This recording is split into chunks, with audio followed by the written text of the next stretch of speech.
Ladies and gentlemen, welcome back to Gaming with me, Tony Mo. And I'm back, guys.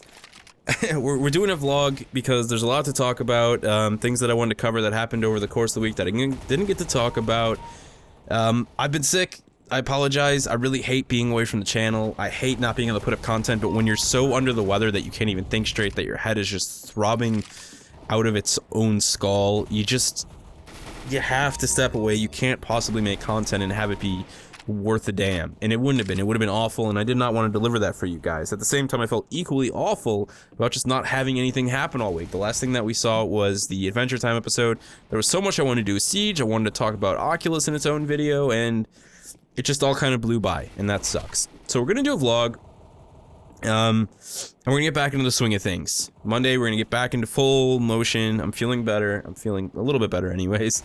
And we're gonna get back into making stuff. We're gonna do more coverage for the Division. We're gonna do Rainbow. We're just gonna get things swinging here in 2016. It's been a rough 2016 for me because of just 2 holidays and then sickness. It's not fun, but let's throw that all aside and let's move on with the vlog for this week, which is coming a day earlier because I'm gonna be gone for the weekend for my birthday. I think just resting. I really need to rest and just get this cold, this virus I have, just get it out of my system so I can get back to doing what I love and doing it with the full amount of energy that I feel it deserves. So let's talk about the Oculus Rift, because the Oculus Rift pre-orders went live this week on Wednesday, actually, and a lot of people were a bit blown away by the price point of $599. I think people were expecting a lot less.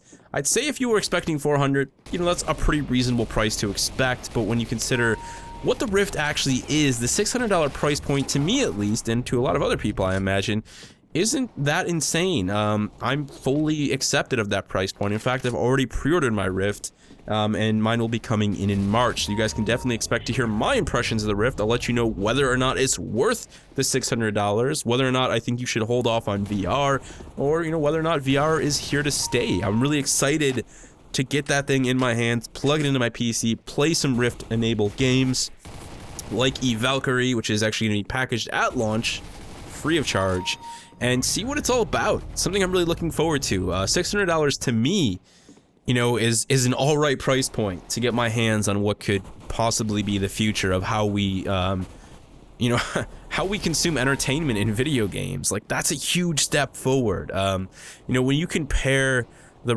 price of the Rift to a lot of other similar advancements, you know, like the first iPhone and things of that nature, it's like the same price. The first iPhone was like $500, I think. You know, like cutting edge technology, things that are pushing the boundaries, they cost a lot of money. You know, those big LED televisions that are now a lot cheaper than they were, they cost insane price points. Those curved LEDs that we're seeing now, insane, you know, things are just expensive. Because it costs money to make things. I think it's easy to forget that. And I think also it's just easy to get caught up in the fact that you're upset or disappointed that you can't afford something like that. And that's understandable. It sucks when something you really wanted to have, you really wanted to check out for yourself, is just out of your price, it's out of your reach. You know, you can't afford it, you can't put it into the budget. I fully understand that. But to say that the Rift isn't worth the $600 or that price point is absurd, to me is not on point. I think there is a lot of argument and discussion we could have regarding whether or not it's a healthy price point for VR to launch into mainstream. But let's be honest, I mean, I never expected VR when it initially launched in retail form to go mainstream. You know, I think this is it. This is the first attempt at it. They've gone through a lot of development testing, a lot of dev kits, you know, building it up, improving it to make it the best product they could, and then getting it to the stage where they felt like, okay, this is it. Let's launch this thing. This is going to be the first iteration for us at Oculus for virtual reality in the retail environment. It's going to be expensive. That's just how technology works. Will it get cheaper down the road if it's successful? Yes. You know, maybe in 2-3 years we'll see it at half that price point, or maybe even less than that. But right now, that's what it's going to cost for the Oculus. Keep in mind, there are a lot of other VR headsets coming out this year, including the Vive, which we know nothing about regarding price point or quality or screen resolution. So who knows? You know, there is a lot of other opportunity for those of you who want to get into VR to experience VR at maybe a lower price point. But honestly, to me, $600, nothing wrong with that. You know, we have the Samsung Gear, which is a $100 headset that you then have to plug a $600 phone into. And you know, nobody made a big hoo-hoo over that because a lot of people already have that phone. Well, I don't. I have an iPhone. that I also paid a lot of money for, which is why I have no issue with the $600 price point for the Rift. And I think there are a lot of people out there who are, you know, ready to complain about the price point of the Rift, but have, you know, overpriced cell phones. Let's be honest, we all pay too much for these things. We pay too much for the contracts and all of the other nonsense that goes with them.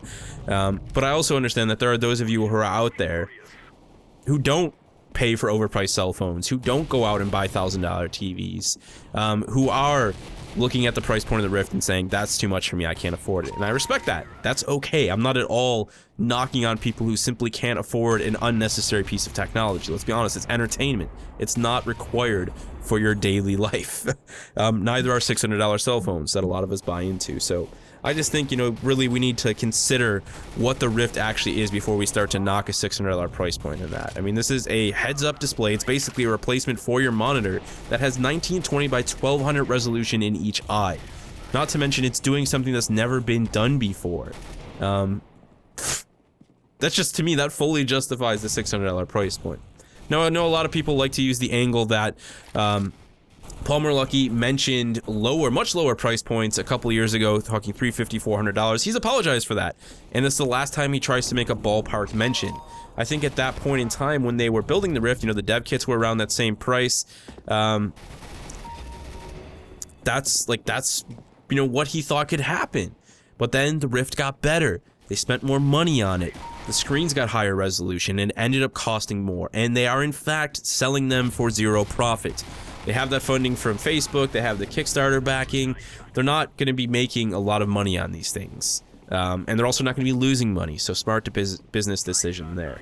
That's really all I have to say about the Rift. I think we could attack all of the different angles endlessly. Everyone's going to have a different opinion on it. I'm not bashing people, once again, who can't afford it. I understand. A lot of us are just going to be upset that we can't get our hands on the Oculus Rift because it's out of our price reach. And that's okay. That does suck. You know, if I really wanted something and then found out it was out of my price reach too when it launched, I'd be upset as well. Nonetheless, though, I'm going to be more than happy to put aside the money for when March comes, get my hand on a Rift, get my rig finished up. I only need one more thing in it. I gotta put a new GPU in it, looking at getting a 980 Ti in the coming weeks. And my PC is going to be ready to go, ready to run the Rift, and I am excited for that. I'm excited to bring you guys coverage of it. Hopefully those of you who are, you know, going to be looking for answers and for a honest opinion on VR on the Rift can tune into the channel and hear what I have to say and let it help you make decisions moving forward into 2016 with what is going to be a slew of virtual reality headset releases. If you guys have any more questions for me, if you'd like to share your thoughts on the Oculus, feel free. You know, not at all saying my opinion is the end-all be-all. Would very much like to hear what everybody has to say about the Rift, but, you know, definitely look at the perspective of what this thing actually is. And I think it's easy to understand, once again, that $600 price point. What I don't agree with, and a lot of you are probably going to mention this, is the massive, like, markups in the European markets. Don't think that's right at all. I think they should have done something about that. I don't know if it's out of their control, but it sucks when it's $910 for an Oculus Rift in Australia. Or, you know, in Europe, they're paying all these insane things because of VATs and all this other stuff. It's something that I know very little about. I just know that it sucks that the Rift is, you know, an additional $300 for someone who lives in a different country than it is for here in the States. Very fortunate to live in the States and have it only be $600 at the end of the day. Whew. Alright, so let's talk a little bit about some other stuff that, you know, I've really been thinking about the channel a lot in 2016, more than I thought I was going to, just like, okay, you know, where do we go? Admittedly, I think a lot of us are burnt out on Fallout, and that's acceptable. You know, we're kind of all waiting for the next piece of DLC. We stepped away from it. It's obvious the views from my Fallout videos have dropped massively. You know, nowhere near the same amount of viewership or interest in Fallout that we saw in November or even in December, and that's understandable. A lot of people have played the game, and that's it for them. So I'm looking at, you know, what do I want to do moving into the new year?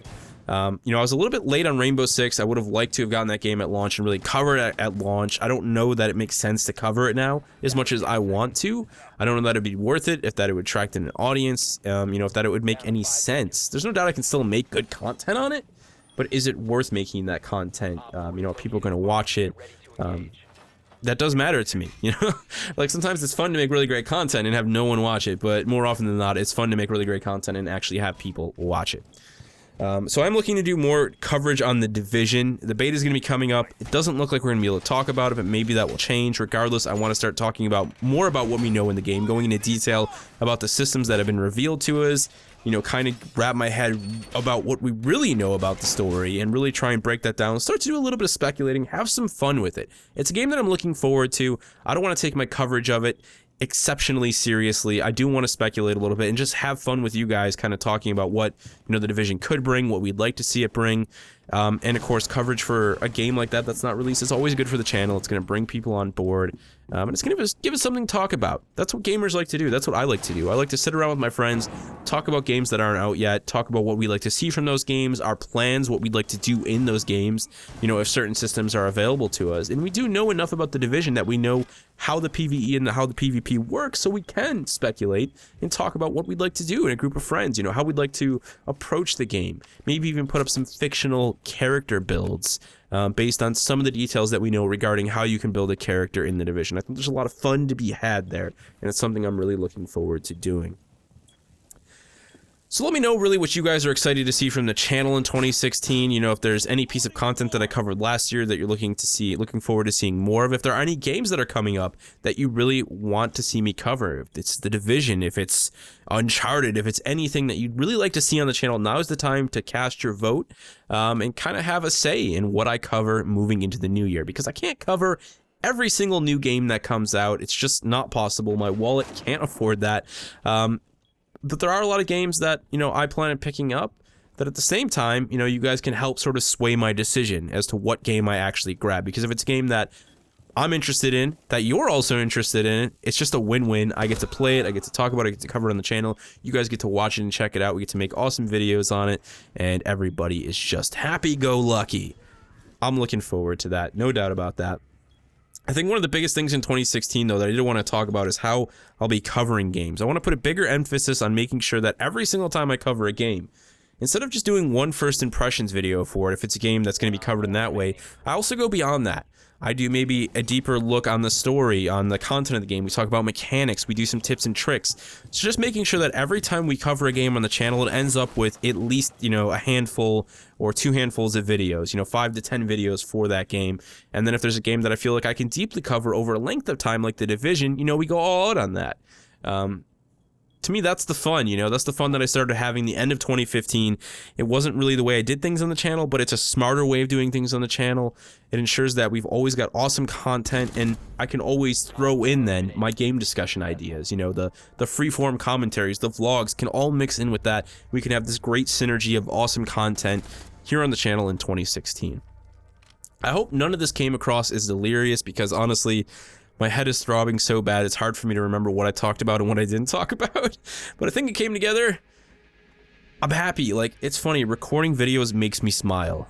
It does make me happy, actually. And even when I'm feeling ill, sitting down on my computer and starting to talk about things, I feel a little bit better. So, fighting off the sickness, I'm gonna go and relax this week, and I hope you guys do the same. Play some awesome games. Again, anything you'd like to leave for me down in the comment section below regarding your thoughts on the Oculus, any games that you would particularly like me to see me cover in 2016, throw it all down there, and I will see you in the next one.